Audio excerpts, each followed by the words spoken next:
Why Malaysia right now feel hot? Sometimes my head feel headache. What is this phenomena called? Assalamualaikum and hi, my name is Dania Zahira and I will be talking about the phenomena heat wave in Malaysia. Heat wave? What is a heat wave? According to the National Oceanic and Atmospheric Administration, NOAA, a heat wave is a period of unusual hot weather that typically lasts 2 or more days. To be considered a heat wave, the temperature must be outside the historical average for given area. Oh, but how serious is this issue? In recent years, Southern Asia has faced intense heat wave with a temperature soaring to the record high. Even our country, Malaysia, also have been affected by the heat wave.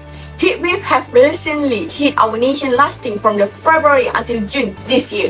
Numerous newspaper stories detail incidents of the heat wave that ended in the fatalities in this country. According to the National Disaster Management Agency, NEDMA, there were 4 cases of the death due to the heat stroke. So this shows that in the past 3 months, NEDMA have recorded until June, there were 96 cases related to the heat illness have been increasing from February until June. Furthermore, the hot weather also affected several recreational forests and waterfall areas in this state, including Jeram Pasu and the Jeram Ninang in the Pasir Putih, Kelantan. Looking back on the history of a heat wave in Malaysia, on 9 April 1998, Malaysia has been recorded the highest temperature at Chuping Perlis at 40.1 degrees Celsius. In 2014, Malaysia recorded the temperature reached 36 degrees Celsius. More than 5,400 paddy farmers in Kedah and Perlis suffer losses due to the damaged crops. At this point, it has interfered with the food supplies. In 2016, the second highest temperature after 1998 was 38.5 degrees Celsius.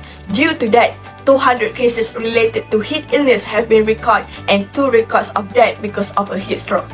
More than 259 Malaysian schools were closed on Monday and they are banned on school activities because of the heat wave. Luckily, our country Malaysia not experienced the terrible heat wave. According to research in 2019, the highest frequency heat wave in Malaysia is just 1.8 number event per year compared to other countries like India, which has 5 to 6 number event per year that were hotter than Malaysia. So the longest heat wave that happened in our country is just 24 days in Ipoh, Perak, which the temperature around 29.4 degrees Celsius to 33 degrees Celsius. But what is the factor of the heat wave? It is because high pressure system. Heat wave begin when the high pressure system, also known as an anticyclone in the atmosphere, move in and push warm air towards the ground. That air warms up further as it is compressed and we begin to feel hotter. The high pressure system pressing down on the ground expand vertically, forcing other weather system to change course. Besides that, global warming also contributes to the heat wave. The long-term increase in the Earth's average temperature primarily driven by human activities such as burning fossil fuel, deforestation, and industrial process that can be contribute to the frequency and intensity of a heat wave. Global warming leads to the warmer temperature, making extreme heat even more. I want to ask, can heat wave affect the world? The answer is yes. Heat wave can be affect to the world and us.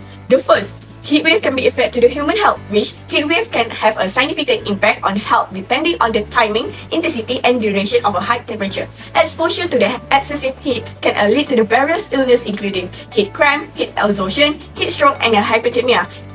Second, ecosystem stress. Heat wave can lead to the ecosystem stress by disrupting the delicate balance of temperature-sensitive ecosystem. Maybe will be affect to the wildlife, plant species, and aquatic system. For example, higher water temperature can make fish stress and other marine life. Third, agriculture. Heat wave can severely affect the agriculture. Crops and livestock need to suffer from a heat stress, leading to the reduced yields and productivity. For example, livestock. Animals may experience heat stress, which can lead to the decrease in appetite, lower weight, reduced fertility, and severe case death. Dairy cows may produce less milk. So how does our country treat a heat wave? So one of the initiatives of Malaysia to treat heat wave is a planting program where the organize its effort to plant trees in a specific area for various ecological, social, and economic benefit. This program often involving the educational components that raise awareness about the environmental issue such as enhance air quality, reduce flooding, and prevent excessive heat. One of the example program is a monthly tree planting program 2024 by the Selangor State Forestry Department and Global Environment Center, where they target on one place and there will be a tree planting every month where they do with a community. Other than that, in Malaysia, public awareness campaign and initiative are an integral part of the strategy to mitigate the impact of the heat wave.